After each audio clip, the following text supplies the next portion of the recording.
afternoon on Remembrance Day. Going on to the agenda, do we have any apologies? Received any apologies, Chair? Sorry, no apologies? None received, no. None received, okay. So public questions, petitions, have we got any public questions? We've had two public questions. We've had a first question from Mr. John Murray, who unfortunately couldn't attend. So his question and the response will be in the minutes, which members of the public can find on the committee pages of the council's website. And we've got a second question from Councillor Denise Carlo, who I'll just admit to the meeting now. Okay, thank you.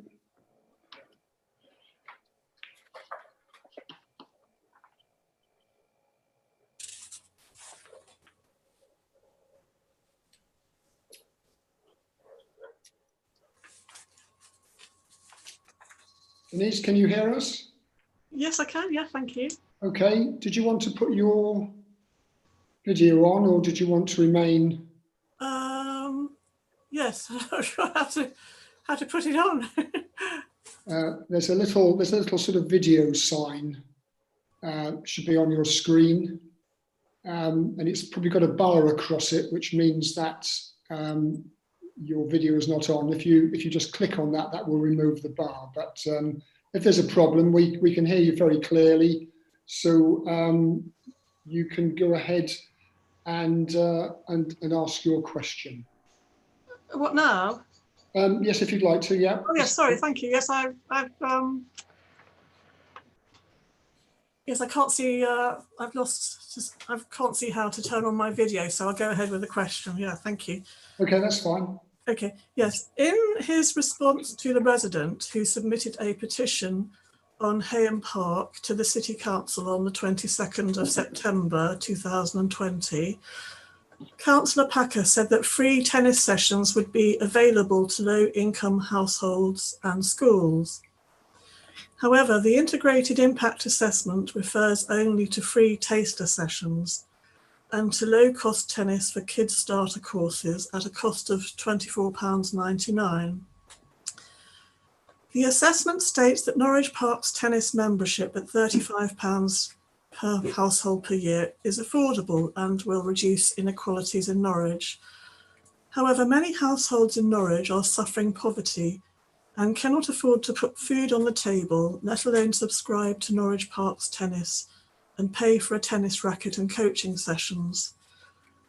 Hayham Park is situated in the second least deprived ward in Norwich. Constructing 3 all-weather courts at Hayham Park using £262,000 from the general fund would take capital spending which could otherwise be spent on essential capital projects in wards experiencing high levels of poverty and deprivation. Has the council carried out an equalities impact assessment and considered leaving all 10 former grass courts as undeveloped grass for quiet recreation to be maintained by the local community, and diverting the capital expenditure saved to capital infrastructure needs in the many wards experiencing deprivation as a better way of meeting the needs of disadvantaged groups? Thank you. Thank you, Denise. Councillor Packer, would you like to respond? Thank you, Chair, and thank you for your question, Councillor Carlo. An equalities impact assessment has been undertaken. Reducing inequalities has been one of the objectives for the expansion of Norwich Park's tennis. I must say that I do find it interesting that you are now raising your concern about the affordability of accessing tennis with the expansion of Norwich Park's tennis. The reason I mentioned this is that originally you wanted the area to remain as grass courts and run by a community group. I've checked the community group's website again today, and in their business case, it states that annual subscription is £60. Now, it's not clear to me whether this is £60 per household or per individual. Either way, it is significantly more expensive than the Norwich Park's tennis option of £35 per household per year. This is especially true when you consider that their grass option would only be accessible for the summer months, making it even more expensive for our residents to access. The charge to turn up and play through your preferred choice is also more expensive than that of Norwich Park's tennis. £60 to access sports for a few months a year may not be expensive to you, but it will be for some of our residents.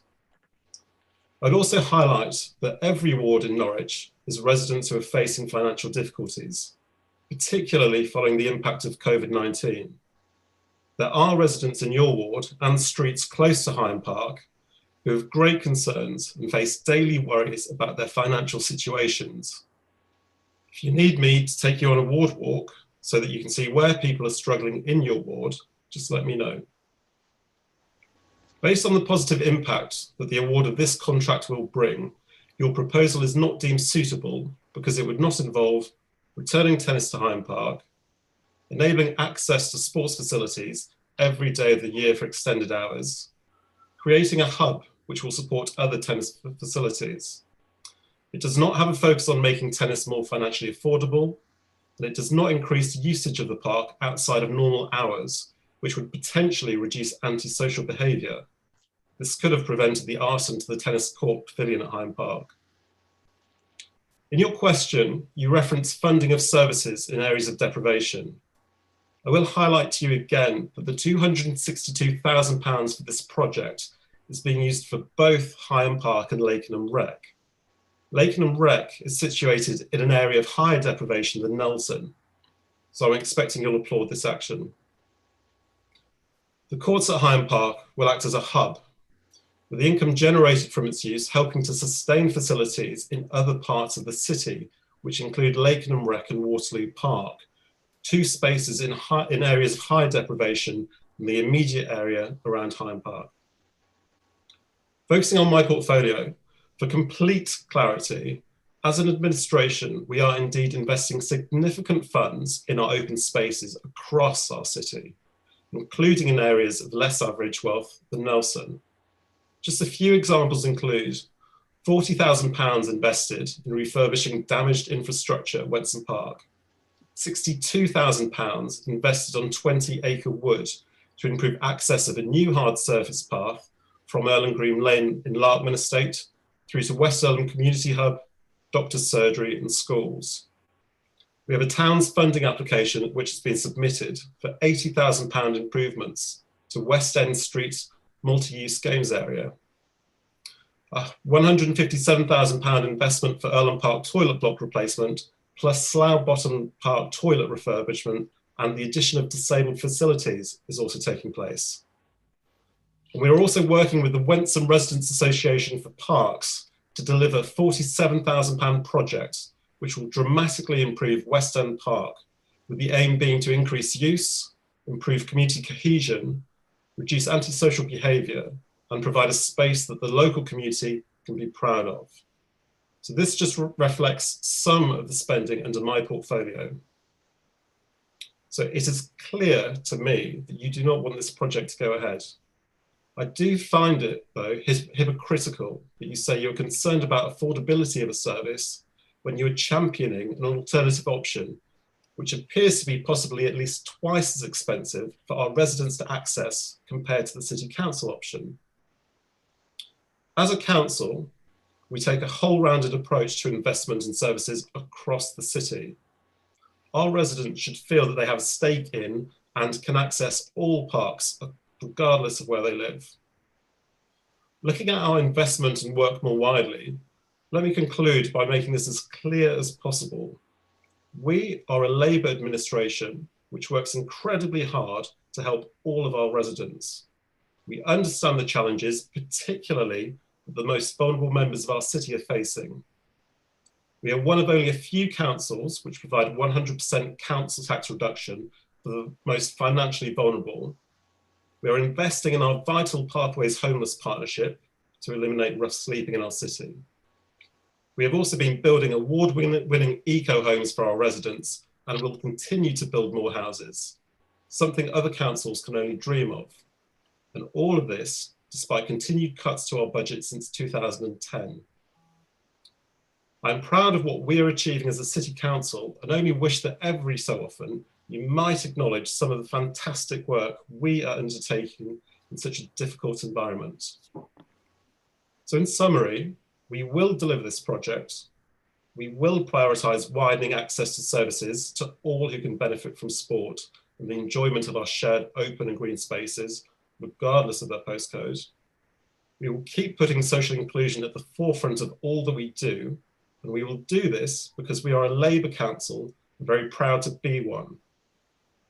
Finally, Chair, I would like to take this opportunity to put on record my thanks to the Parks and Open Spaces team under the leadership of Simon Meek, who have and continue to do an excellent job, which was indeed recognised nationally just a few weeks ago with the award of 2 green flags, an achievement I hope we can all be justly proud of. Thank you. Thank you, Councillor Packer. Councillor Carlow, you have a supplementary question should you wish to exercise that opportunity. Yes, I do. Thank you, Chair. Yes, can you hear me? Very clearly. Yeah, lovely. Thank you very much. Yes, just one sentence of a preamble. Yes, had Councillor Packer studied the Community Grass Courts business plan, he would have seen that it included free turn up and go sessions for anyone in the city, including people on low incomes, people who didn't have to book via the internet. So my question is this: has the council coming back to it? Councillor Packer says that the council has prepared inequalities impact assessment.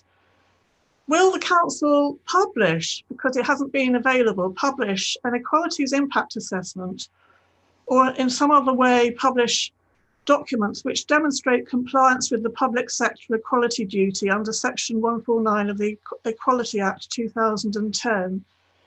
And if the council hasn't prepared such documents, and they're certainly not in the public domain, and I did actually ask if there was a business plan, but there isn't as such, how does the council know whether the Hayham Park project will contribute to reducing inequalities in the city?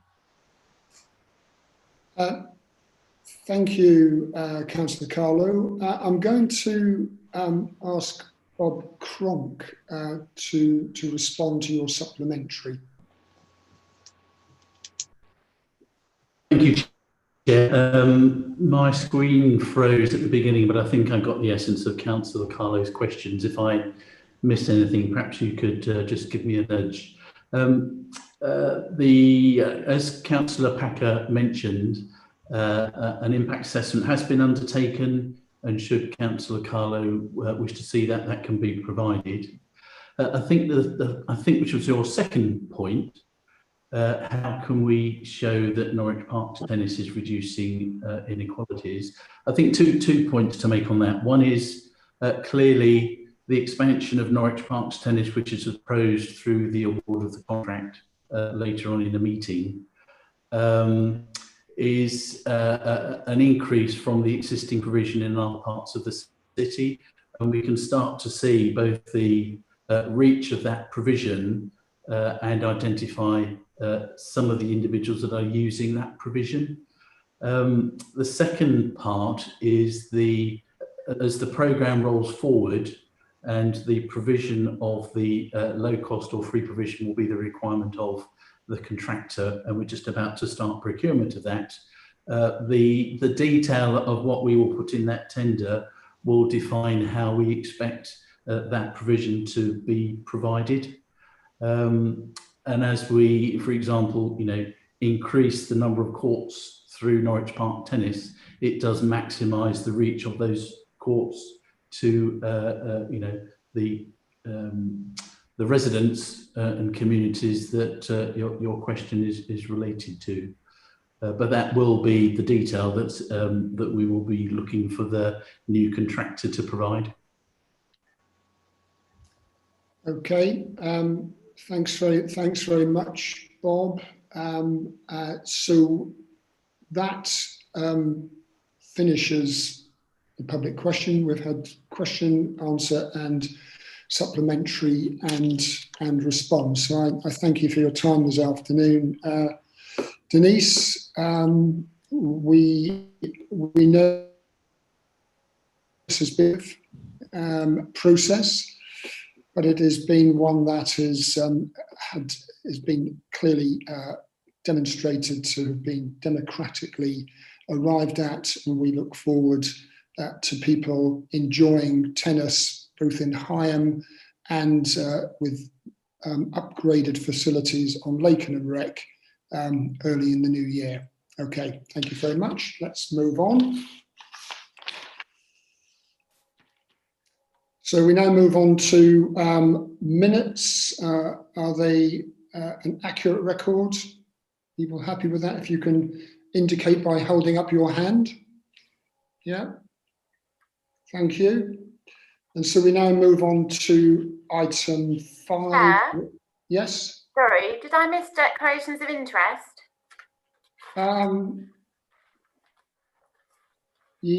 Declarations of interest. Yes, sorry. We did miss that. Thank you. I don't think there are any declarations of interest, but we should ask. No declarations of interest today. Thank you. Thank you for nudging me, Alex. Right, we'll now move on to item 5, which is the Q2 budget monitoring 2020-21 and the medium-term financial strategy update. And this is in the name of Councillor Kendrick. Paul, over to you. Thank you very much, Chair. The Q2 report shows the financial position as of the 30th of September 2020 and the forecast outturn for the financial year 2021. The report shows that despite an extensive process to identify savings this year, the Council is still facing a significant overspend of £800,000 due to financial pressure for dealing with the COVID-19 pandemic, which really does go to show that the government hasn't fully compensated us for the costs that we have been forced to endure.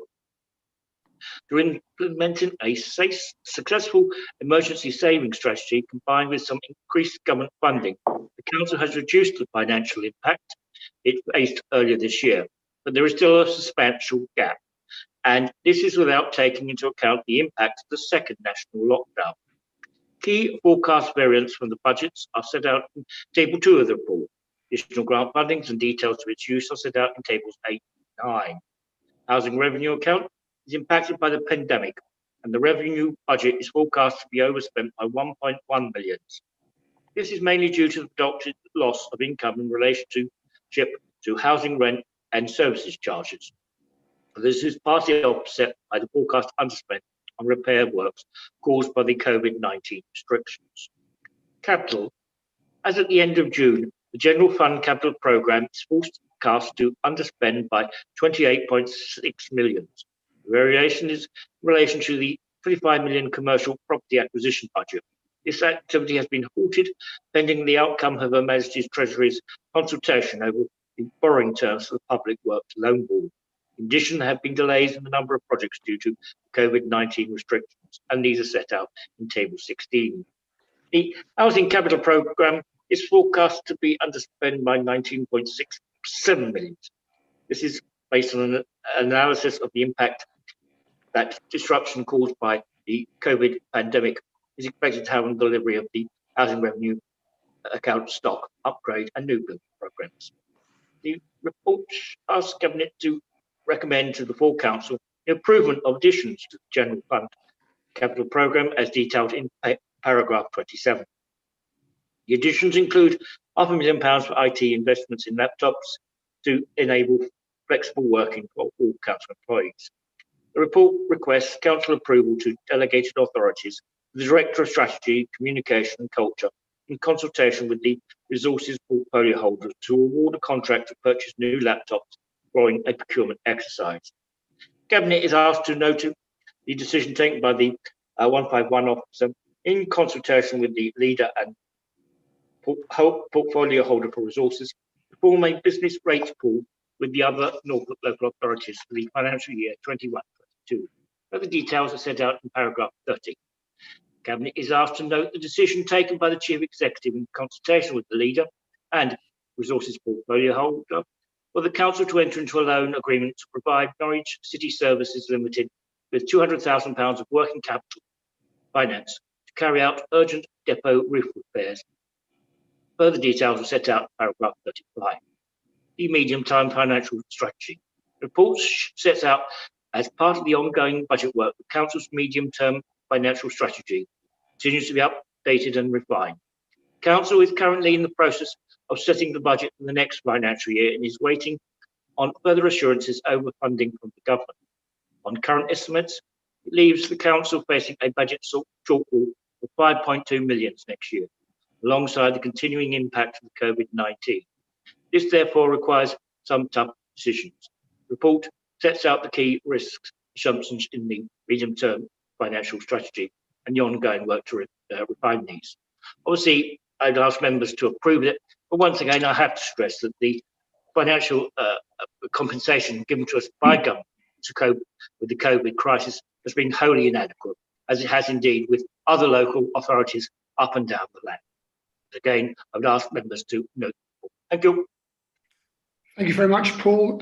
Before we go on to questions, Annabelle or Hannah, starting with Annabelle, are there any particular points you would like to make?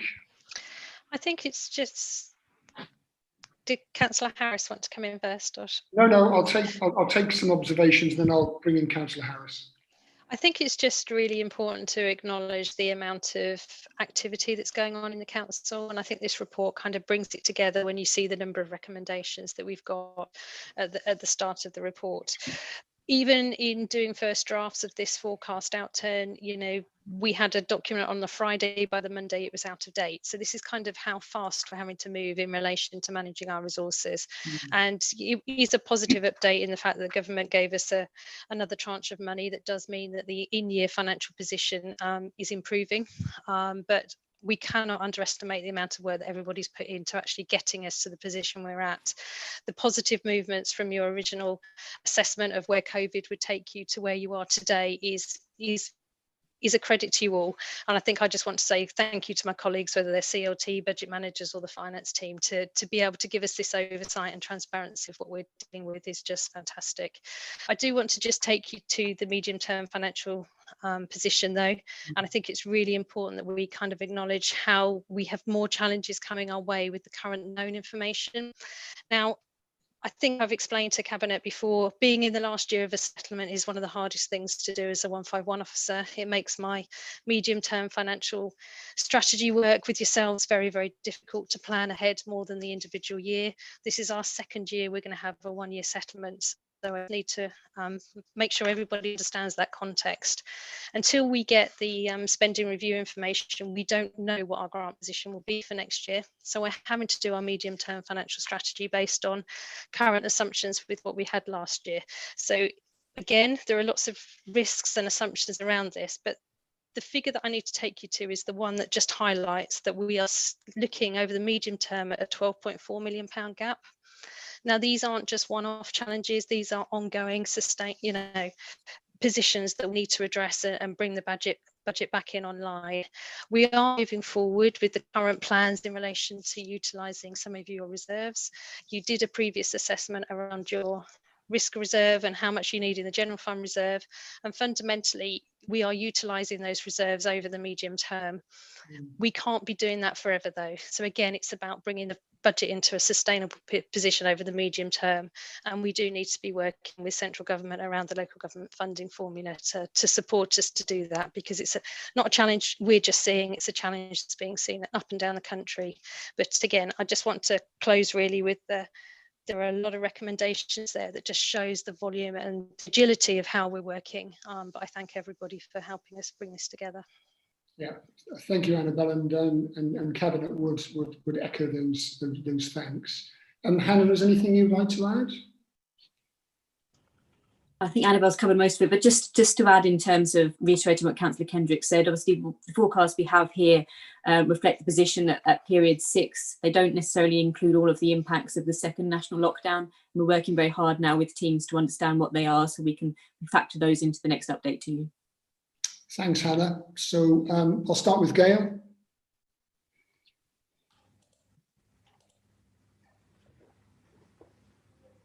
Thanks, Alan.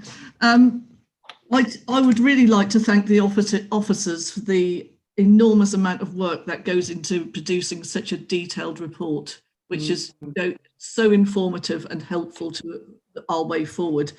I fully support all of the recommendations, including the recommendation 4, which is the creation of an HRA tenancy and estate management system earmarked reserved, which can be funded from an underspend within the HRA management costs for this year.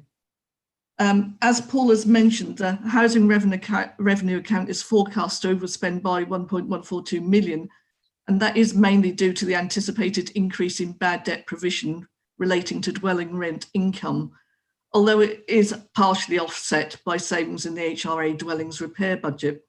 I'd just like to reassure people that our income officers are working incredibly hard to engage with those tenants who are falling behind with their rent payments. And we've recently made an internal appointment of a new money budgeting advice team leader. We always look to proactively engage with our residents. COVID-19 has completely disrupted the housing revenue account capital programme. We will endeavour to move programmes forward, but the forecast underspend by 19.66 million is largely due to COVID-19 related disruption to the planned work we've had for our stock and an underspend with relating to the new build opportunities fund. Even as we move forward within this present lockdown, work will continue on our properties at a slower pace due to social distancing and any difficulties that might be encountered with supplies. This really is a thing of moving parts. Lastly, I would refer to paragraph 25 and the disappointment, no other way of putting that, we have yet to hear anything further about the relaxation of rules regarding the use of retained right to buy receipts. In this difficult time, we would have expected a response to the white paper consultation of almost 2 years ago, or at least a response to the pandemic impacting on so many local authorities' ability to take forward new social housing developments at pace. As an authority, we will continue to lobby at every opportunity for reform. Indeed, I did so last week with a cross-party group of MPs. It's simply not a fair system, and unfortunately, it's a system that we have to work within. So there are some really positive things that is happening within this paper, but everyone is quite right to point out the enormous challenges this council is actually facing. Thank you. Thank you very much, Gail. Very, very well made points. Any other Cabinet colleagues want to make any points about the paper?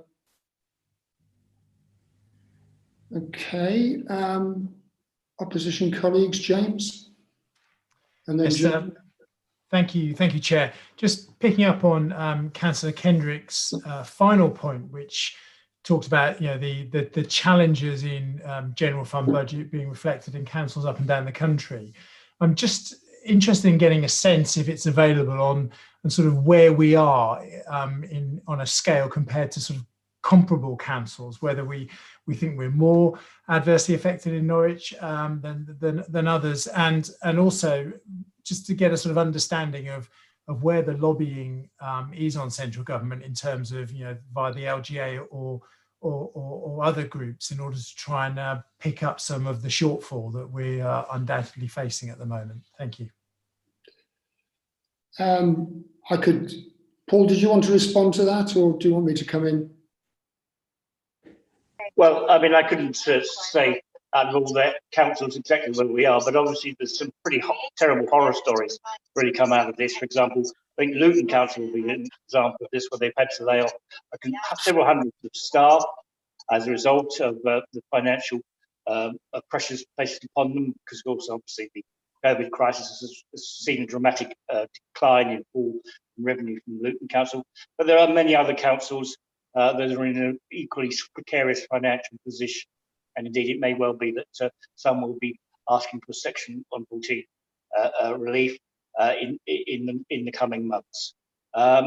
Obviously, it's a concerning situation, I think, for the whole local government community at the moment, that we haven't properly, despite all the promises that early on, which we have not been properly funded for this COVID crisis.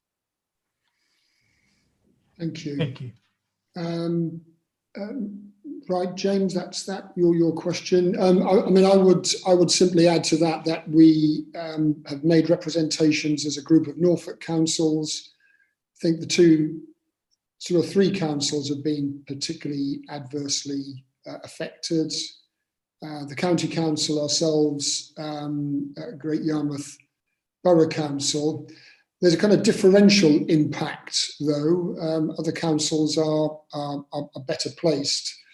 But the reality is this is a threat to all of local government. And so, representations are made all the time.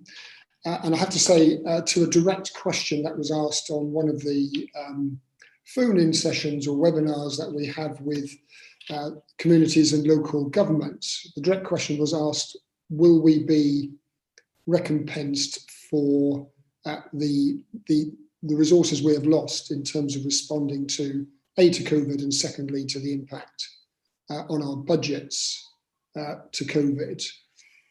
And the answers are, I have to say, disingenuous insofar as there's a lot of talk about the money that's being put in up front to support businesses and so on, and that's obviously important. But there's slipping into the language at the moment. We gave you some money in the summer, so this should see you through. Well, actually, all of that money, because we are an efficient council, we get it out of the door, other councils are doing the same. There is no money from that earlier period. And so that is an inadequate answer. So one continues to press. I mean, I'll make a couple of comments before we go to the recommendations, but any pressure from any group of councils, I've been in touch with the leader of North Norfolk District Council.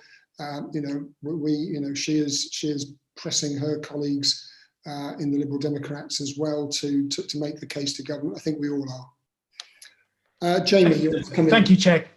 Can I just come back very quickly on the point that you just made? And I think it's important for anyone watching just to sort of take on board when you get an announcement from, say, the Prime Minister that says there's an additional £15 million to support the homeless. Actually, by the time that makes its way down to councils, that doesn't really equate to that much. And I think it's important to have a bit of a reality check on some of these announcements that come out of central government. So that's me done anyway. Thank you.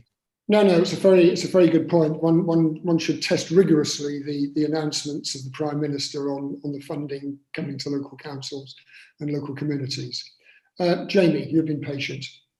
Thank you. Yes, first of all, I'd say thank you to Annabelle and to everyone who's worked on this, because I know that it's a very difficult time, and we've been speaking to Annabelle, and I've spoken to Annabelle about this, and I know that she's put a lot of work into this.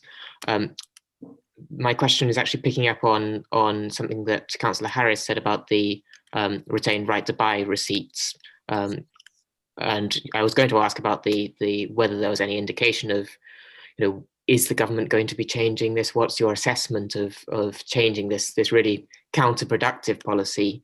And specifically on the council's finances, paragraph 25 that Councillor Harris referred to says that if there's no extension of the relaxation, then we'd have to pay over £6.5 million to the government plus interest. So can I have an assurance as to whether that money will be spent by the council in our current social housing programmes? Gail. I'll attempt to answer that, but I might need to bring Sean in for that one as well. It's got to be spent by the end of the year, Jamie. So I don't know, that it's not going to happen. We're in a pandemic. We haven't been able to move forward as quickly as we wanted to with any of our developments, and it's the same all over the country. We've made the case time and time again that it is unfair that you can only use 30% to fund any development, and you have to use it within 3 years, because any development takes longer than 3 years to get from A to B, if we're being absolutely honest. We lobbied, if they wouldn't let us just keep the receipts, we lobbied for 50% use and 5 years to spend them. They did extend it in the summer because of the pandemic. So but as you know, with government, They don't necessarily tell the local authorities before they announce anything. So I have no way of knowing what they will do. When I've challenged housing ministers before, and I have challenged them face to face, I was told, yeah, I understand what you're saying, but the Treasury wouldn't agree. So, you know, we do everything we possibly can, Jamie. But at the moment, we're in a very, very difficult situation, and it will be the same right across the country.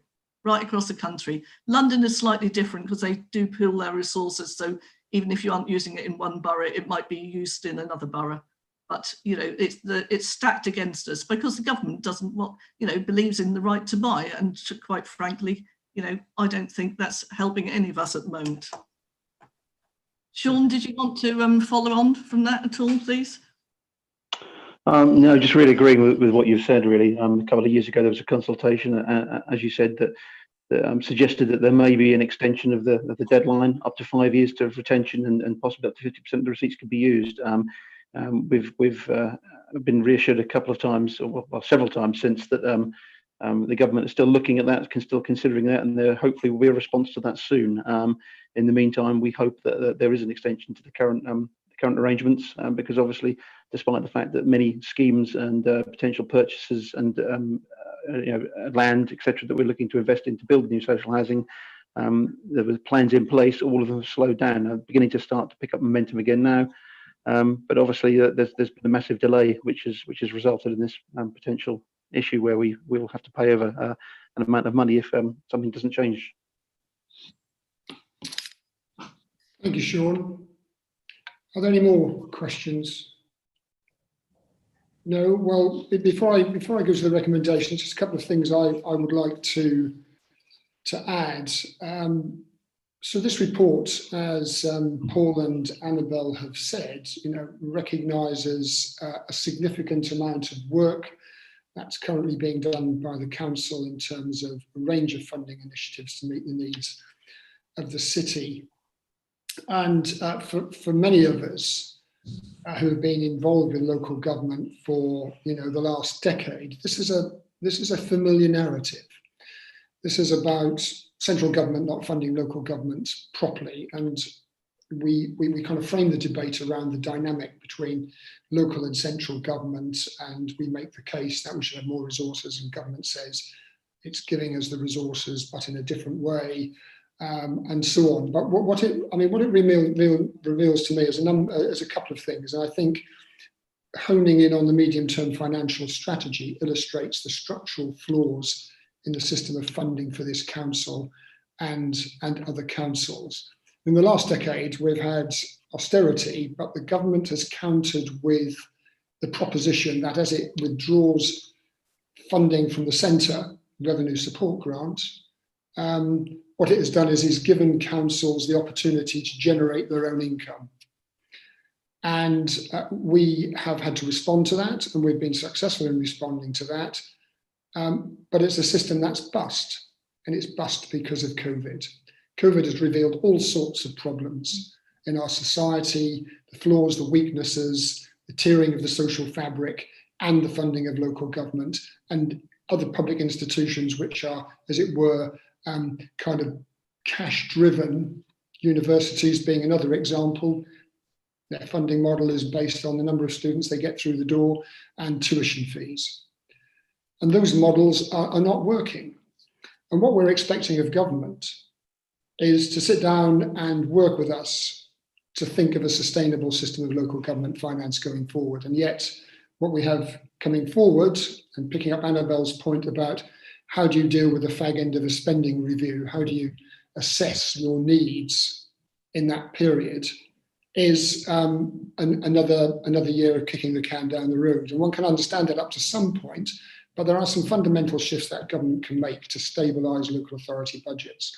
I have to say, if we look at the private contractors that are providing less than stellar track and test and isolate national schemes, they're doing pretty well. There's no shortage of money for what is at best a partially successful but generally in crucial areas failing service compared to the local track, test and isolate infrastructure that local authorities are being asked to pick up. So the fundamental issue, if you take local government out of the equation, you just remove us for a minute, because central government has such a control over local spending. The question we have to ask ourselves is, why is government making a conscious decision to cut the services and the support to the people of this city and other places in the middle of a pandemic, in a time of rising unemployment and economic disruption? Why are they punishing people? And that's the key question that needs to be answered. And that's the question which is embedded in some of the key metrics of this report. And that's the question people need to be asking government, because people have been in this city and across the country have been asked to endure real harsh difficulties, and some people have been in absolute dire straits. And the one functioning element at the local level, alongside other public services like the NHS, like public health, has been local councils. It has also demonstrated the failure of a model which is built around the kind of large conglomerate organisations like Serco and Deloitte and G4S, who are performing in less than a stellar way. So I think there are some really fundamental issues around the future of local government, the attitude of government to its citizens, highlighted, for example, by the points that Gail has raised around housing, and the lack of funding for decent quality public housing, which is absolutely vital. And that's the ground on which this debate, these issues, need to be played out. So this is a report which has got shows the resilience and commitment of the council to meet the needs of its citizens, but the extreme pressure that it is under. And we are the people's representatives. We are using resources for the things that people have asked for from their local council and from central, and by extension by central government. And that seems to me to be the fundamental question that has to be addressed. Why is the government punishing local people at a time of massive disruption and uncertainty? So let's just move on to the recommendations. Are we happy to accept those? Please indicate. Thank you very much. Let's now move on to item 6, which is housing, future housing commissioning, and that's Councillor Harris and Councillor Stannard. And I think Councillor Harris is starting. No, I knew I had a 50-50 chance of getting that right or wrong. It's Councillor Stannard. Thank you, Councillor Stannard. Thank you, Chair. This report and recommendation follow much discussion at Cabinet in the past year about the future provision of council housing and the best vehicle for delivering it. We have an ambitious council housing strategy agreed in November 2019, which commits us to meeting housing needs through the delivery of new homes.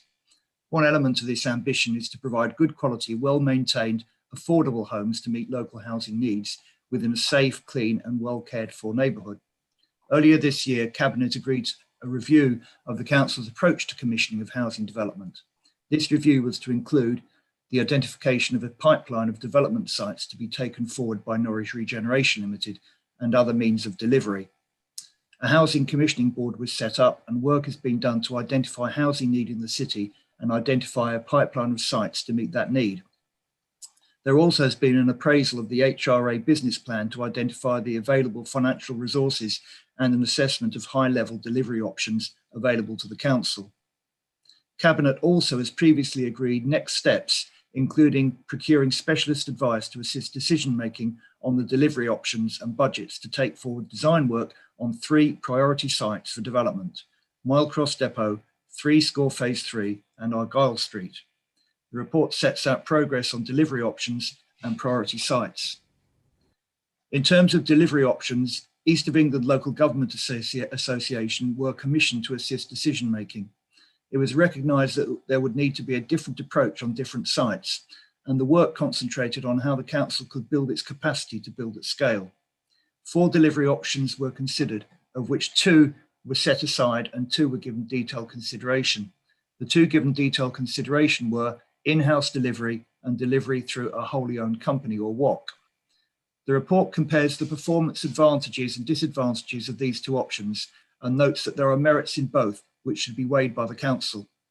Subsequently, it's been agreed to propose that we build on the approach of having seconded expertise from Norwich Regeneration Limited into the council to progress the delivery of initial priority sites, and also to strengthen in-house expertise and build capacity and resilience so it's able to accelerate the work done to date, augmented through the external recruitment of essential skills. No decision has been made on the best vehicle for delivery once this capacity has been developed, and it is proposed that there is a review at this point which will assess the relative merits of 2 options, i.e. in-house or WOC, likely to be autumn 2021 after work has commenced on 3 key sites. In terms of progress on the delivery of the priority sites, since July, 2 NRL officers have been working for the council on a secondment to move the work forward, concentrating on the best way to commission design services for each of the 3 sites. Such services for the next phase of 3 Score are being procured via the joint venture arrangement with NPS Norwich. They will work with Hampson Barron Smith, a North subsidiary, in the same manner as they did for Rain Park. Separate tender exercises will be carried out for Argyle Street and Mile Cross. The former is currently live and the latter is expected to go live shortly with a view to selecting a team by February. A separate procurement exercise will be used to award a contract for Mile Cross groundworks. The revised project timelines are set out in this report. Finally, the report also references work being done to assess the possible purchase of 2 acres of land in Heatherset, which could form a 4th development site, which could deliver up to 40 homes. So that, Chair, that's my overview. I'll hand over now to Councillor Harris to pick up the baton. Thank you very much, Mike. That's a very, very clear exposition of some of the key issues. Gail, over to you. Yeah. Oh, thank you, Mike. Really clear summary. You've probably said much of what I'm going to say as well. And a paper which overarches 2 portfolios and service areas at the same time. I'd like to thank Elga for delivering their report in a timely manner. They were given a deadline and they delivered on that deadline. As a Labour administration, the scale of our ambition to continue to build more high quality social housing should not be underestimated. Our residents are suffering in this current pandemic. They are having to cope with low incomes, unemployment, high private rents, food and fuel poverty. There is a pressing need for more social housing, for a pipeline of development to be started on. There is a need to move on from the talking. Over the last few months, we've made some real progress with starting to realise this ongoing ambition. The Housing Commissioning Board has been established, chaired by the head of housing. This has officers from across the council working together, with progress being made to agree priorities and to provide oversight of the work. There will be the need to look at land supply, to look at who is best to deliver future projects, whether it be ourselves, NRL, or indeed registered providers. All that might well have their place, with mixed tenure also an important part of the fabric of this city. The board needs to be outcome focused. There is no place for silo working. We are at a stage when a pipeline of priority sites has been identified. We know that there is most certainly the need for more social housing, and an appraisal of the HRA business plan has been undertaken to establish the financial envelope within which further building of homes could take place. This meant that the next step was to decide the delivery mechanism, and that is where Elga report comes in. And Mike's gone into that in some detail. So we are fortunate in having the expertise of NRL partly in-house at the moment. And so we could use that expertise to progress our priority sites, but there will be a need for a team, an in-house team, which needs to be recruited at pace. I would expect the director of NRL to play a pivotal and leading part, both within the team and in recruiting the team. I will state the obvious in so much that it must be a fair and transparent recruitment process and fully compliant with our HR procedures. As a council, we are in the enviable position that people see us as an exciting authority to work for, an authority which delivers for the residents of Norwich, We should be able to attract high quality focused staff for this new team. The other recommendation is to note the work that is already happening with our 3 priority sites and to agree the timetable. The progress is well set out on pages 54 and 55, and it is really interesting to note that with Argyle Street, a relatively small modular development, there is such a level of interest, over 100 expressions of interest. We certainly seem to be popular at the moment. So I'm not going to go through the report line by line. It's an incredibly important report to us, but I'll leave officers to go into more detail as they feel necessary. Thank you. Thank you very much, Gail. So I will take some officer comments before we have questions. Graham, in your name, the contact officer, did you want to say anything? I don't have a great deal to add to the comments of Councillor Stonard and Councillor Harris. They've done the report justice. Clearly, this is one of a number of reports we've taken through Cabinet this year to change the way that we are looking at delivering particularly social housing, and to seriously up our game and get momentum in so we can deliver a pipeline of sites consistently and at scale. That will involve changing the way that we operate internally. It certainly will involve building our resources and capacity in-house. We are trying to move forward at pace in terms of how we do that, and hopefully it won't be very long before we're coming back to you to talk through details of team, funding packages, and get agreement through to launch into recruitment processes in order to seriously escalate the pace at which we are able to operate, certainly from where we have been. And before I give pause and take any questions that anyone may have to do, Alex, can I just put in a request? If members want to ask any questions on the detail of the scheme that's in there, it would be helpful if Andrew Turnbull were admitted from the waiting room.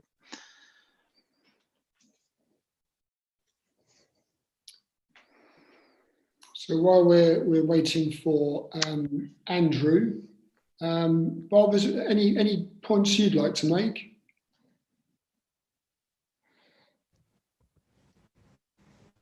The only point I would make, and it sort of refers back to the previous comments about the issue of retained right to buy receipts. There is an ambitious programme here, and we do have a plan where we can make effective use of them if the rules around its usage can be used in some way. So I think this report just clearly illustrates what the council can do. Thanks, Bob. Okay, Cabinet members, any questions, observations? Okay, so Jamie, have you got any questions? Got a question? James, have you got a question as well? Starting with Jamie. I do have a question. Thank you. And first of all, I'd like to say that sort of building on Councillor Harris's and Councillor Stonard's points, I think it's very good that this council is committed to building high quality social housing and is in many ways a leader on this, which I fully applaud. Green councillors do have some questions about the enhanced environmental standards that's being recommended and ways that actually that could be made to be the highest environmental standard, but I believe that Councillor Neil will be raising those questions. The question I'd like to ask here is, Graham mentioned that will be the work to be bringing in external and specially recruited staff will be continuing at pace, and I'd like to know whether there's any indication of the timeline. Sort of when do we expect that to happen, especially if the NRL managing director is currently being seconded and may need to be providing his time full time to NRL to ensure that comes into the clear and is fully recovered as a business. Okay, who wants to pick this up? Graham? Yeah, I can certainly deal with that. We haven't got a precise timeline dictated yet. Clearly, we're trying to take this one stage at a time, and until we were clear about building the capacity in-house and getting the decision out of Cabinet tonight to proceed in a particular direction, it would be frankly premature to have dictated what that timeline is. But what I would say is that we've already commenced work on preparing the summary of the job roles, job descriptions, going through the grading process, etc. So my expectation is that we'll be having further discussions to agree those precise roles, where the budget's coming from over the next couple of months. Well, actually, we've commenced that work now. Those discussions possibly the rest of November. I would hope that the adverts would be probably ready to go and the recruitments commence very early in the new year, because I suspect to get them out just before Christmas may not be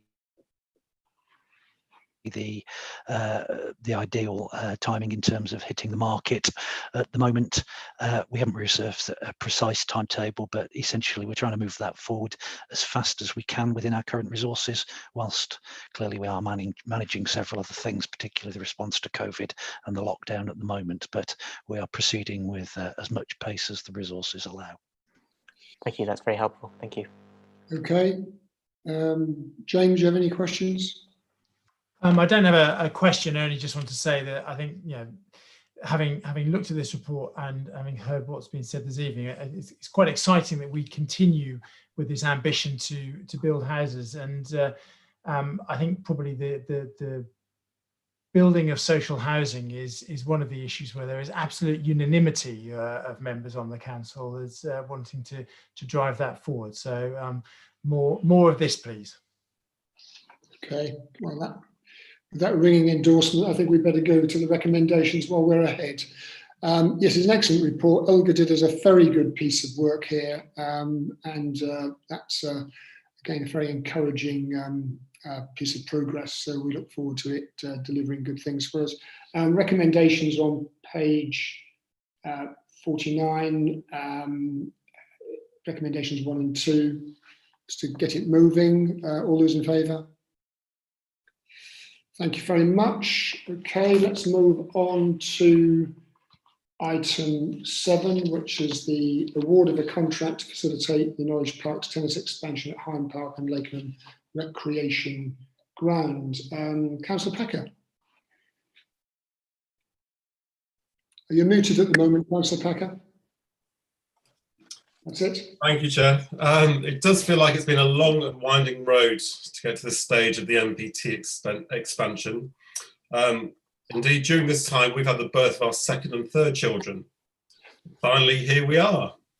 I'm more than happy to present this report, which recommends to award the contract for the delivery of Norwich Park's tennis expansion project at Lakenham Rec in Hyde Park, plus contracts. The funding for this project totals £401.6 thousand. It is made up of a mixture of Section 106, CIL and capital funding. As this is a report about the contract award, I will not go into the positive reasons for the project. So I hope you vote in favour of it. Thank you very much. Simon, anything to add? Apologies. I just got my link. I've only just got in, so caught the end of it's only just connected. It was a concise and to the point presentation by Councillor Packer, so it covered all the bases. So if there's anything you'd like to add, there's no obligation, but you may have a couple of points to make. No, I think Councillor Packer more than covered it satisfactorily. He's very knowledgeable on it. Yes, it's a specialist subject for a few people. Any further comments at all on this? Okay, I'm going to take cabinet members. Sorry, on the officer side. Cabinet members. So before I bring in Councillor Osborne, let me just frame what is acceptable in terms of this report. This is a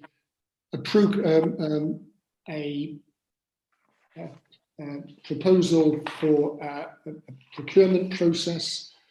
We have, I think, fully explored once again the range of issues in the public questions. So I'm not taking any questions on whether we should have tennis courts or not. This is actually to start the process of getting the new tennis courts in place by the spring of next year. So I'll take a question on procurement process, Councillor Osborne, but please don't try and open up the wider discussion about why we're having hard surface tennis courts at Higham Park and by extension Lakeland Recreation Ground. I'll just put those caveats in for you to guide you. Thank you, Councillor Waters. I mean, with that in mind, this is, I think, a question that's that is related to procurement, and your framing highlighted that there's been a lot of controversy over Higham Park, we can put it like that. And that has taken up a lot of energy from the council and from other residents as well. And so I'd like to know what processes will be in place to ensure that something like this doesn't happen again, whether there'll be any change to the consultation process, or whether the cabinet member can give me any assurance regarding the governance and processes around the capital programme to ensure that this situation doesn't arise again, and that there is perhaps greater unanimity and clearer evidence of the reasons behind the council's spending on this issue in future. Well, you suggest that it's a flawed process. It is not. I have to say you may need to look to your own political house to find an answer to some of the questions that you've posed. Councillor Packer, did you want to make any points? Merely to say that this has gone through local government democracy, whether it's through the planning committee, whether it's through full council, for the budget council, through cabinet. We've been completely open at all stages, and I've answered many, many questions. So I'm all in favour of democracy continuing as it is. Right, so we'll now move to the recommendations, and in doing so, it takes us a step forward to providing high quality tennis for the citizens of Norwich in 2021. All those in favour of that sentiment and the procurement? Very good, right. Excellent. And can I thank officers? I mean, can I thank particularly Councillor Matthew Packer for the work that he's done on this? And can I thank Simon as well for the amount of work and effort he's put in to help deliver this important set of facilities. Right, okay. Let's move on to item 8, which is the Norwich Town deal bid. Another good piece of news, and this is in my name. Colleagues will have seen the media coverage of this, and this initiative predated the COVID outbreak. It was announced as an initiative in November of last year, and for the purposes of seeking the money, we were not unhappy that it is called a Towns Fund, but it, is in reality a city fund in the case of Norwich. And so 101 towns were invited to bid for up to £25 million for economic and productivity growth via a Towns deal investment. Norwich was in the first tranche, one of only 7 places that was successful to have been offered a town deal. And I have to say that is down to the incredibly hard work of a whole range of people, but I pick out Ellen Tilney as well as Graham, but I know that both worked extraordinarily hard to get this over the line at a time when COVID put a lot of pressure on the council. In the Secretary of State's announcement that we were successful, he referenced the Norwich 2040 partnership, and this has been a citywide partnership. And I think one of the reasons why we were successful, why we were in that first tranche, is because not only ourselves, but our partners were absolutely committed to bringing this to a successful conclusion. And so it is something for the city to celebrate, and it is a vindication of Norwich 2040 as a vital means of the way forward for meeting all sorts of challenges and taking all sorts of opportunities as we continue in a very uncertain period of time. In paragraph 3, you will see the details, different strands of work. It is a commercially sensitive report at the moment, but the 8 projects are themed against skills and enterprise, infrastructure and urban regeneration. So built into that, I have to say, is that principle we believe in, which is about an inclusive economy. Investment in people and investment in renewing the fabric of our city and some key pieces of infrastructure to facilitate those opportunities. Having been successful, there is an immense amount of work still to do. So we now have to work to ensure that we've got the right infrastructure in place, the detailed business plans, and the Townsdale Board will remain in place to oversee the delivery of the programme. There are elements in that business plan of match funding and leverage against the town deals funding money. What we are particularly interested in is the balance between capital funding and the revenue split on this. So that is something which it will play out, but a substantial part of the money will be capital funding. We need to talk about how we engage different communities around different projects, so that partnership working extending into wider communities, so the final product can be shaped in a refined way to meet particular needs. So the report lays out some pretty testing timetable work that has to be done, and so when we look at this and the impacts, the integrated impact assessment picks up some of the really important themes for us, built into the DNA of these proposals: partnership working, financial inclusion around jobs and skills, health and well-being through economic participation and training opportunities for people, and that also brings into play equalities opportunities. The transport elements will be picked up in the Transforming Cities programme, and there are some very powerful strands around environmental issues, clean growth, regeneration of brownfield sites, and also transitioning to a carbon neutral economy. So there is celebration here, there is more work to do, but it is an integral part of partnership working, but also a central element in our COVID recovery plan going forward. Right, I'll take any comments or questions from Cabinet colleagues on that. Mike?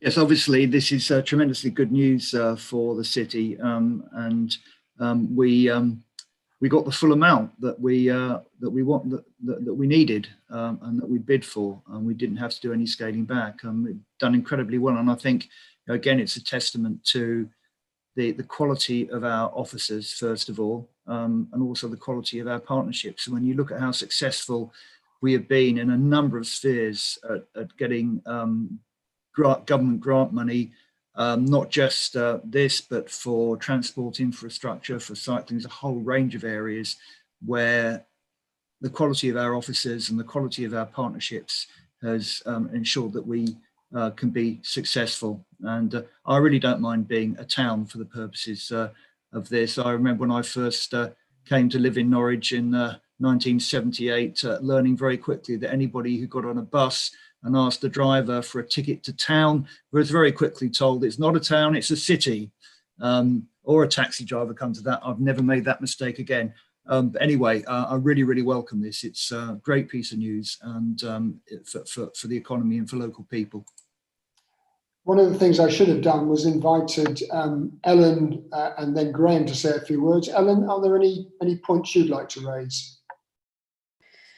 No, I think you've said them all, actually. I mean, this has been very much a team effort, but not just a team effort within City Council, but with all our partners and stakeholders in the city. And it's testament to having a vision that everybody was behind as we set off down the road on this process. So whilst it's been a lot of work, it's been relatively easy to get all our partners and stakeholders behind the different projects that are in this bid.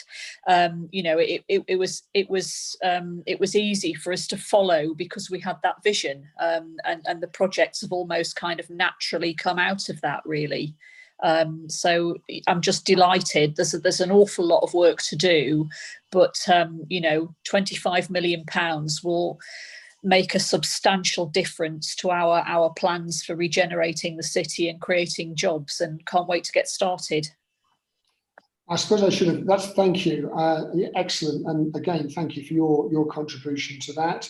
I would say actually, and if Nikki was in the meeting, she would remind us that we got an additional £1 million prior to the announcement that they were asked to spend in a fairly tight time frame, but we've been able to do some important investment, particularly in the halls, which is of course a very important community facility in using some of that resource. Graham, was there anything you'd like to add? No, I was just going to pick up the accelerated funding and note that we have had that £1 million in already.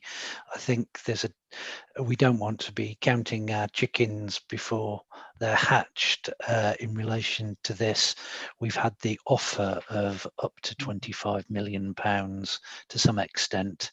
The hard work really commences now. To this point, we've had a really productive relationship with our partners about what to put in there and to pull together this compelling bid that would sit alongside the other infrastructure funding we have in place and the other funding for transport measures, to put in quite a package that should in theory assist the city in its recovery from the impacts of COVID really quite significantly.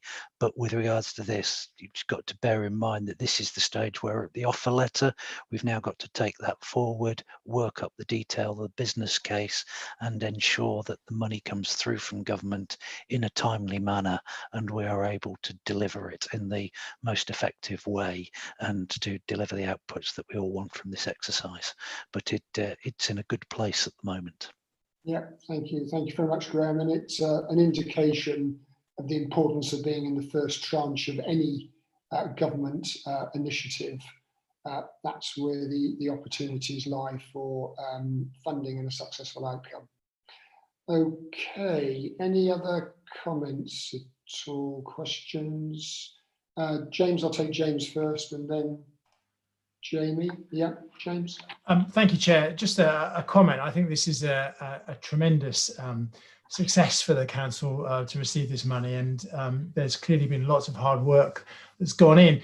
And I say that because I think it's slightly unfortunate there's sort of press stories today talking about the Public Accounts Committee's view on the sort of political bias that's gone into awarding this money, because I think it's very important to say that Norwich has received its funding on the merits of its applications that it's put in and the hard work that's gone in, and it isn't as the Public Accounts Committee have suggested, certainly in our case, on the back of some form of political bias. So I wanted to just sort of make that point. Thank you. And that's a very valuable point. Thank you, James. Jamie? Yes, thank you.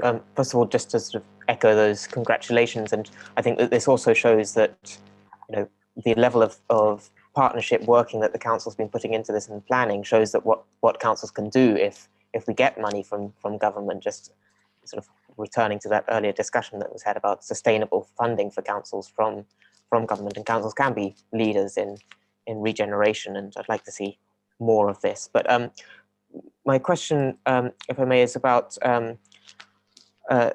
sort of picking up on a comment or a question that Councillor Bogerline asked in July at Cabinet, which was well received, the question, as I recall, which is about how this will contribute to ensuring that people in Norwich benefit from the money, and that it doesn't just create a pull factor, bringing in already highly skilled and already well-paid people into jobs. And I'm just wondering whether there's been further progress on that, and particularly about levelling up within the region. I don't know whether any other councils within our sort of immediate region have obtained any of this funding, but I know that part of the agenda of the Towns Deal money is to level up, in the government's words, between regions, but a lot of the inequality is often within regions and even within the city. So I'm just wondering if you can talk a bit about how this money will ensure that there's advancement of reducing inequalities within the Norfolk region or within the East Anglian region. Well, before I bring in the officers around that, I guess by just scanning paragraph 3, page 102, in relation to some of the digital investment, or the digital opportunities, the engineering issues, the improvements in terms of some of the urban regeneration programs. Those are based in Norwich, and those are opportunities for people, you know, young people who are retraining, given the transitioning that's going to go on for people from some sort of economic sectors that may not recover to the same extent as a result of COVID. Gives them good opportunities for a sort of sustainable employment, well-paid employment, and skilled opportunities. So I think that's a very important part of that. And I think from the very beginning, in putting this package together, those were factors which were, I think, central to what government were expecting from us as a way forward. And I think those are reflected in the successful bid. Graham, you wanted to come in? Yeah, I was just going to comment clearly in terms of the levelling up agenda. That was part of the stated case for this funding stream to be released effectively across the area covered by the LEP. There was 4 places that were able to bid for this funding source. Norwich obviously was one of them. Yarmouth, Kings Lynn and Ipswich were the others. Clearly there's tranches that are going on. Norwich was the only one of the places within the LEP area that bid in the first tranche, so I assume that Yarmouth, Kings Lynn and Ipswich will still be working away. In fact, that's what we expect them to do, and certainly it's in our interest that those areas are also successful to go forward. This isn't a competitive thing where it's in our interest to stymie anybody, and that will assist with a more general sense of regeneration across the LEP area that would be welcome. The bid that we submitted and the Cabinet approved effectively back in July set out quite a powerful narrative in our view about what the economic conditions were in the area, the potential for growth of the city, and particularly how the socioeconomic deprivation issues are very largely concentrated within the urban area, whilst actually the economic benefits of the city exist and are felt over a much wider area. So you can see a real pattern if you take a step back and look at the levels of deprivation around there. You can see how the peripheral areas outside of the city tend to be much more affluent, and the deprivation actually concentrated inside the city. The town's deal itself was predicated on an area that wasn't just the city council's administrative area. It covered many of the suburban areas as well. So it covers parts of South Norfolk and quite a significant part of Broadland district. But the measures that were agreed and put into it were specifically tailored to try and deliver outcomes that would improve the lives of those people who were struggling to access employment opportunities through a mixture of physical regeneration and skills things. There isn't any expectation that, for instance, the Digitech factory, the advanced construction section, any of those skills things will be limited, so they will only be available to people within the city or anything like that. It wouldn't be in the interest of those institutions and doesn't seem to sort of sit comfortably with the way that we operate.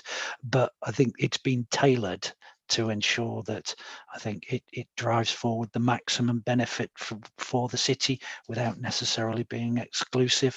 So that's a lot of the thinking behind how it was pulled together, and certainly that thinking seems to have sat comfortably with government, which is one of the reasons we've been able to get the positive announcement in the first tranche. Yes, yes, Ellen. Sorry, just going back to the point about the comments about the sort of bidding process, if you like. Obviously, I can't really comment, and I don't understand the selection process, you know, for the areas that were given the opportunity to bid. But certainly within the cohort 1, as they've called it, those are the first areas to bid. The government received 17 bids and actually only made 7 awards. And of those 7 awards, I think only 3 of us got the full amount that we bid for. So I think that says a lot about the strength of our bid. You know, I don't think things were nodded through. Whatever the original criteria were, certainly the bids have been judged on their merits, and I think we put in a very good quality, compelling bid. Just talking about the local opportunities, I think one of the really important things for me in this around the skills infrastructure is that the 2 facilities that City College plan to deliver with some of the town's fund money are very much addressing existing skills shortages that we have in sectors which are growth sectors, even in spite of COVID. So we have got huge labour shortages in modern green construction and manufacturing and engineering techniques, and we've got huge skills shortages in digital skills, and this is giving opportunities to local people effectively to train in areas where our businesses need local workers. And if we can meet those needs, then we don't need to import people from London or elsewhere to do those jobs. So that's very important for me as part of the levelling up agenda, because some of these skills haven't been available, you know, some of these training courses haven't been available previously. Our skills system, not just in Norwich but nationally, is sometimes a little bit slow to react to match supply with demand, and this is addressing, you know, very, very important skills needs that our businesses will need for their recovery. Thanks very much. That's a very helpful addition to the conversation. Okay. I mean, just one very quick response to Councillor Osborne, who was hoping that we would continue to invest in regeneration. And perhaps hinting that this was, you know, new kid on the block, as it were. In my time as a councillor, which goes back now 30 years, throughout that period, there have been very, very significant and successful bids by this local authority in regeneration. If I just give one illustration, the £30 million that went in to build the Forum in the mid-90s, the council has taken every opportunity to seek investment opportunities, bid for money for the betterment of the city. And we have a very successful track record, and this is one of the most recent examples of that. Now, one question I need to ask Cabinet colleagues before we go to the recommendations. There is a below the line report. Can I ask if there are any questions that people would want to ask about that below the line report, which provides confidential commercial information about the different strands to the investment plan? No? Okay, so we don't need to go below the line for that item. So can we accept the recommendation to accept the Norwich deal offer as detailed in the exempt appendix? Put your hands up, please. If you're happy to do that. That's great. Thank you very much. So let's now move on to item 9. Chair, Yes. can I just note that Councillor Jones has been called away, so we don't have her with us now. So she didn't get to vote on that item. She's left the meeting now. Okay. Right. Thank you. Thank you. So she indicated to you that she had to leave, right? Okay, so item 9, this is the compulsory purchase of Alwyn Hall site, Lower Clarence Road. There have been some developments. I'm going to ask Graham Nelson just to update us on those before I ask for political comment from Councillor Harris and Councillor Stoddard. Thank you. Yes, just to explain what's been going on, we're moving from one sort of big picture regeneration item to a very specific regeneration item. And I think just to begin with this, it's worth stressing right at the outset that the acquisition of this particular site may well not be straightforward. There certainly is the potential for issues to arise which may cause difficulty in due course, and certainly it will need very close working between officers, sort of retained specialists, the monitoring officer and the legal advisors in order to move it forward. And what I'm about to describe is possibly the first of a number of issues that may well arise as this proceeds forward. And this issue that I'm about just to update on is yesterday we actually received via the specialist advisors who've been helping us with this process a letter from the property management company dealing with the site. Now I am just going to try and use the available technology to share that for reasons that will become apparent so you can see it and explain what we're about to do with it. And that should now appear on the screen if that works. So this is a letter that we've actually circulated separately to Cabinet. I will skim down at it. Basically, I'll summarize it verbally that it refers to previous correspondence from the council to the site owners concerning the possible compulsory purchase of Alwyn Hall, and seeks to provide evidence of an alternative scheme that is coming forward on the site.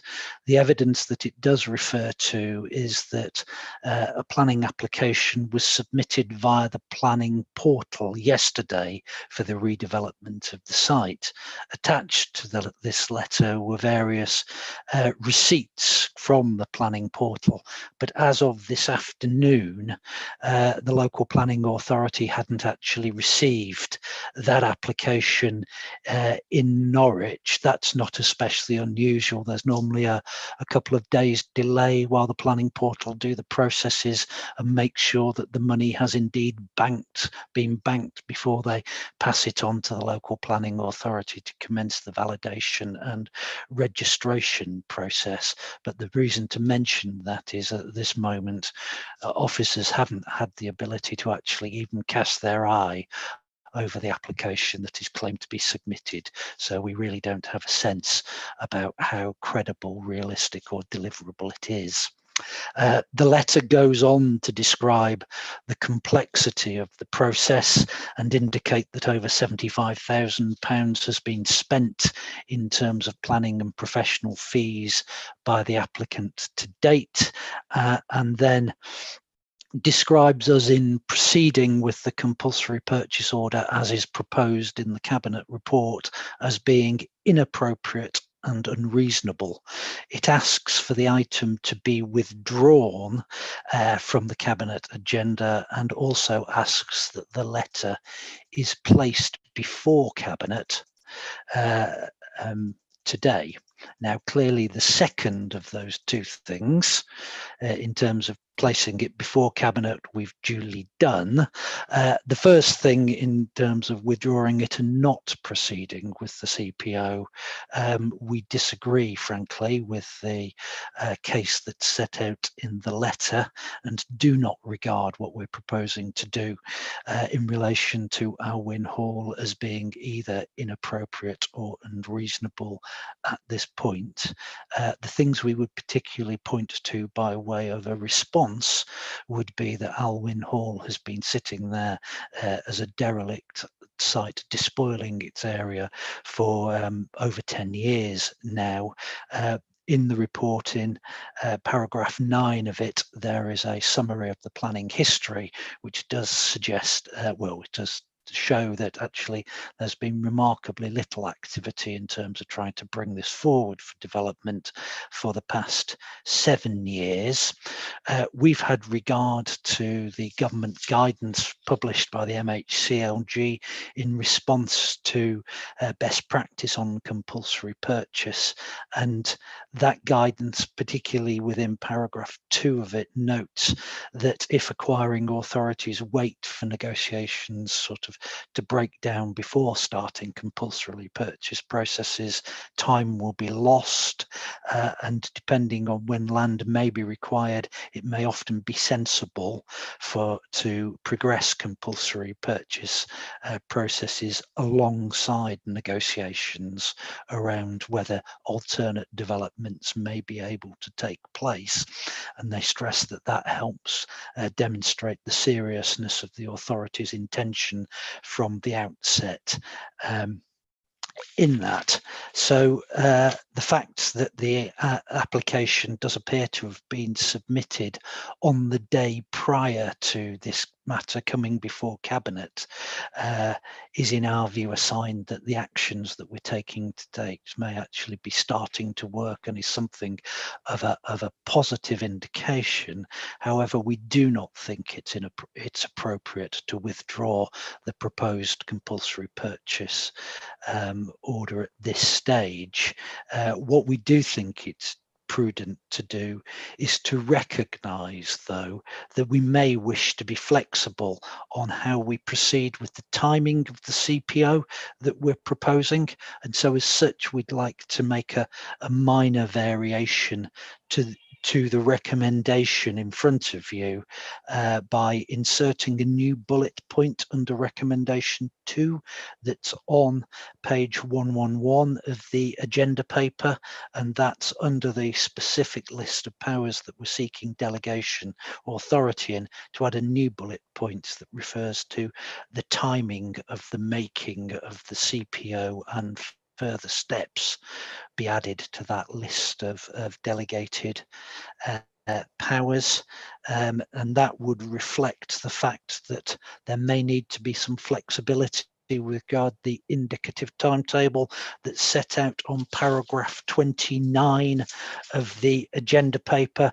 So if there is progress, once we've had the ability to look at the application that's submitted, and that looks like it might be approvable, deliverable, and indeed viable, well, we may wish to look again at our timetable and give the applicant here every chance to pursue their own development, because we would only do this compulsory purchase order as a last resort. But just to reiterate, at the moment, in the absence of being able to have viewed that and reached that decision, our preferred course of action is very much to proceed with what we previously were proposing, and we think frankly that it would be premature to delay the CPO progress in response to this letter at this point. And now is the time to carry on driving forward with this regeneration proposal. So I was just going to stop the sharing at that point, so we can then hand over to Councillors Harris and Stonard to present the rest of the report. Can I just remind members we are still above the line, just a reminder. Yeah, and just to, before bringing in Mike, I think is speaking first on this, just to pick up an earlier point that you made, Graham, which was the importance of liaising with relevant officers, and that may include the monitoring officer as appropriate. Rachel, that would seem a sensible thing to do. It would. I'm lip reading you at the moment, but that was very clear. Thank you. Okay, so we need to put into the recommendation something around relevant liaison as we move forward. Was there anything else you wanted to say, Rachel? No, I haven't got anything else to add. Okay, so that's just as it were, a precautionary addition to our recommendations. Right, Mike, over to you. Thank you, Chair. And the first thing to say, of course, is that everything I'm about to say is in the context of the briefing by Graham. So, colleagues, you will be aware that we've been working for some time to bring forward stalled development sites so that we can regenerate them and deliver housing. And we've looked at several, and this is the second that we've come to the point of proposing initiating a formal CPO process on. Now, you may remember last year in September, we agreed to acquire this site. It's the former Railway Social Club at Aylwin Hall, Lower Clarence Road. And the proposal at the time was for social housing via the HRA. And Councillor Harris is going to speak, Gail is going to speak a little bit more about that in a moment. So following that, the council have made contacts with representatives of the owners, and negotiations have been going on since that time. And you've just heard the latest update in terms of those negotiations and contacts. Now, we made a financial offer to purchase the site in line with the compensation code, and that previously has not been accepted by the owner, and therefore negotiations are still continuing alongside the formal CPO process. But of course, now there's the further issue, which there's a planning application being submitted, so that will need to be, as Graham has said, considered as well. In terms of planning, the site isn't covered by any specific site allocation, but it is adjacent to Norwich Mail Centre, and the proposal to develop the site for housing complies with planning policies, and those policies are set out. And in terms of our adopted development plan policies, the principle of redeveloping the site with housing is accordance with policy DM12. Also, the report notes relevant sections of the JCS, the Norwich Development Management policies, local plan, and so forth. Now, following that decision last September, we've appointed architects to produce an initial design for new social housing on the site. There are 3 design options presented, including versions with 3, 4, and 5 stories and varying numbers of 1-bedroom flats. And the preferred option is an amended option 3 stories, constructed to an enhanced fabric specification. And you'll see the proposed layout is set out in the report.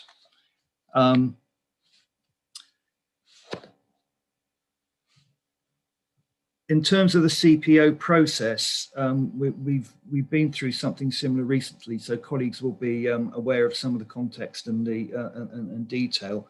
But basically, it allows us as a public authority to acquire third-party interests in land compulsorily. It must be progressed concurrently with the strategy to acquire the land voluntarily. It's viewed as a serious interference with private property rights. It's a complex process, and therefore is something that we should only be doing after careful consideration of other options. And I hope it's clear that that's something that we've been doing. It also requires attention to detail and strict adherence to statutory requirements, and making the order does not give the council the power to acquire the land. The power arises only when the order is exercised after it is confirmed by the council, the planning inspectorate, or the Secretary of State. And we've recently been through that process with the Mile Cross site, as you'll know. The guidance on the use of CPO requires us to continue to seek to reach a negotiated settlement, and it's clear that that's something that we're doing. And the implementation of a confirmed CPO only arises where agreement cannot be reached on reasonable terms and in a reasonable time frame. So the authority given in this report assists the council by making it clear to the land interest that the council intends to deliver the scheme and is willing to secure and exercise a confirmed CPO if required. Also, as part of the CPS process, the council needs to demonstrate that funding is in place to acquire the land and property interests, as well as to complete the development on the site. So that takes us up to paragraph 23 of the report, and the perfect moment to hand over to Councillor Harris, who will talk about the HRA and housing elements in more detail. Thanks, Mike. Very good. Gail, over to you. Yeah, thanks. So another joint report from Mike and myself. So this is getting to be a bit of a habit. And I'd like to thank him for the work that's been done in driving forward this initiative, because this is the second site we've looked at in detailed recently.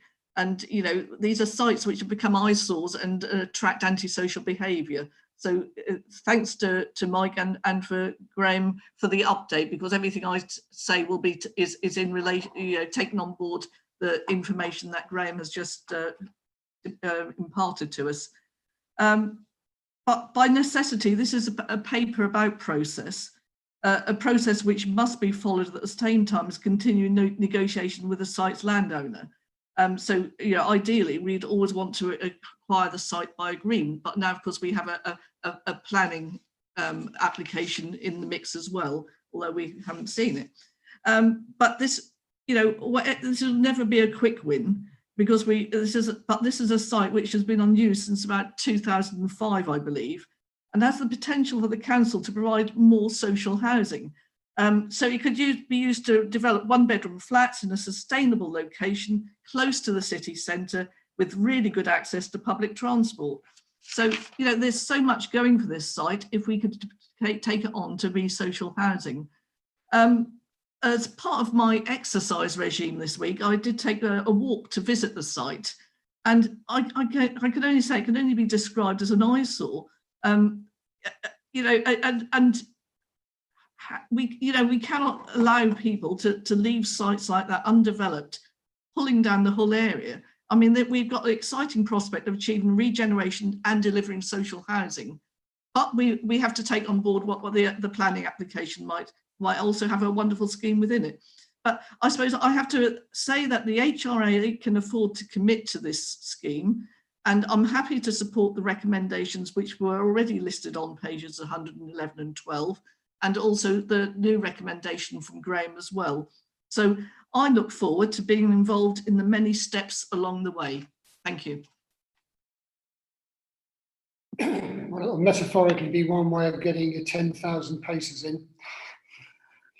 Okay. Gwyn, do you have anything to add?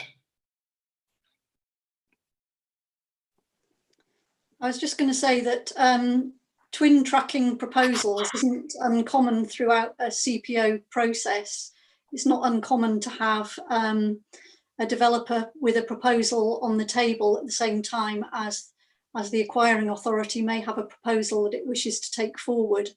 And really the case is going to be based on which development proposal is more likely to be the one that is capable of being delivered in the short term.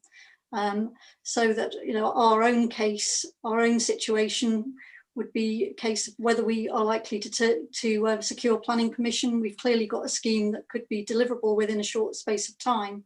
And what we would need to test out with the owners of the site is whether their scheme is A, likely to be acceptable in planning terms, and B, whether it's likely to be deliverable and viable, in which case, you know, either scheme could be taken forward to address the dereliction on the site.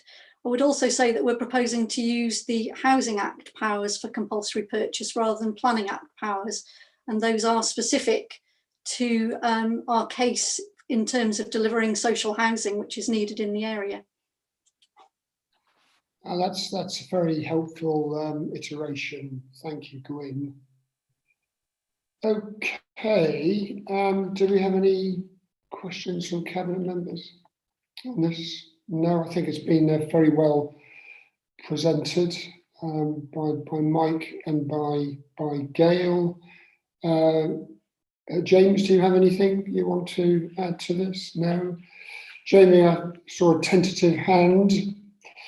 Thank you. Fire away. First of all, I'd say that, you know, I hope that this can be developed for social housing. I know, in addition to obviously the obvious benefits of the social housing, that the Thorpe Hamlet councillors have said that this is an area of high crime and antisocial behaviour, and so development to regenerate and try and address some of those would have wider benefits for the area as well. I would say also, just as a preamble, that I think, again, to stress again, that the council, I think, can be aimed for a highest environmental standard, but as said previously, that will be a future discussion. The question I want to ask is, in light of the documents that Graham shared and sort of process, can you talk about the risk to the council of going to public inquiry if the compulsory purchase order goes ahead, if that is the option that the council goes with? Can the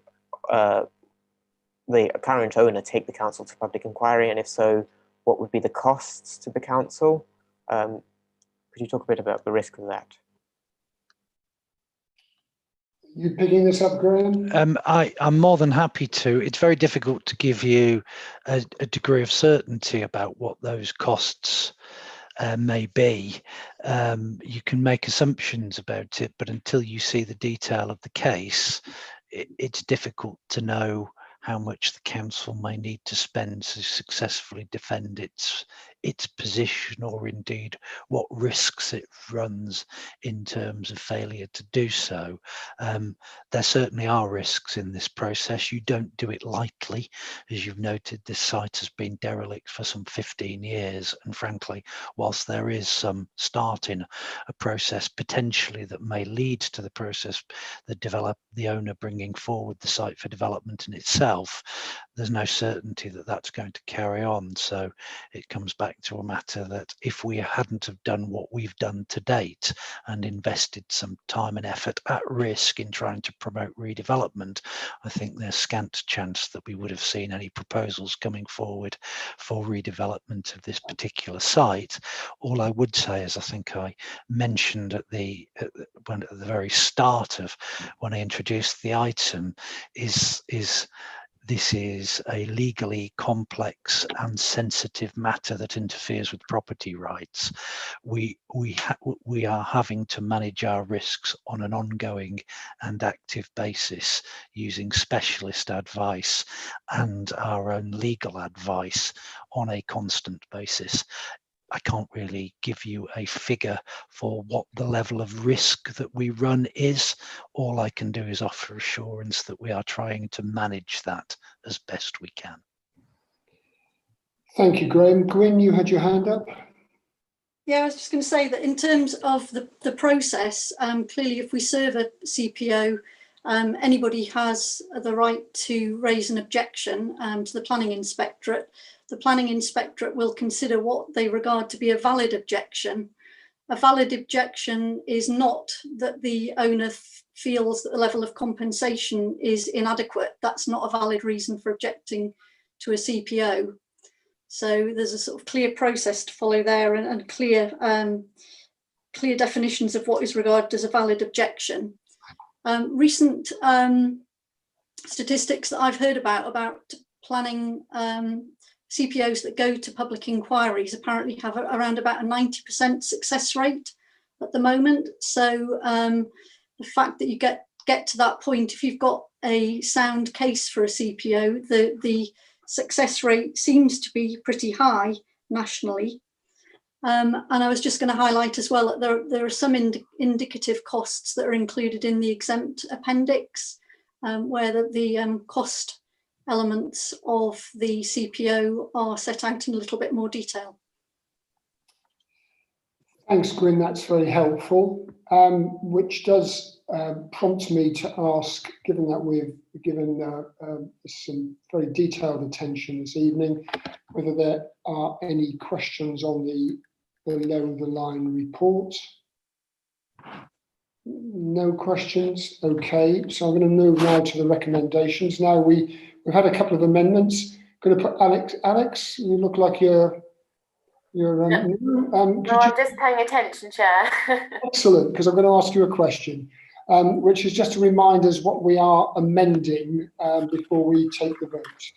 Okay, so looking at amendment, it's under recommendation 2. You've got that list of bullet points, and it would be an extra bullet point.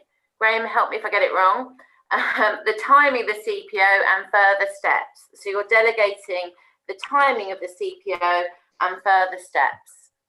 Yeah, technically the wording I read out was the timing of the making of the CPO and further steps. Right. And that is, I guess, referenced as well in, you mentioned para 29, some addition to that, or does that addition to the recommendation cover that point? I think that the addition to the recommendation covers it, and the other point that I think was mentioned was just the issue of making sure the minutes explicitly note that we've considered that letter and have noted some of what I said by way of introduction in terms of the acquisition not necessarily being straightforward, and there's potential for further issues, particularly needing very close working between officers, specialist advisors, the monitoring officer and the legal team. Okay, I've got that. You've got that. Okay. Well, we'll see the draft minutes, and if there's any tweaking that needs to be done, that can be done at that stage. So going to the amended recommendations, all those in favour? Thank you. Thank you very much, everybody. That concludes our business for this evening.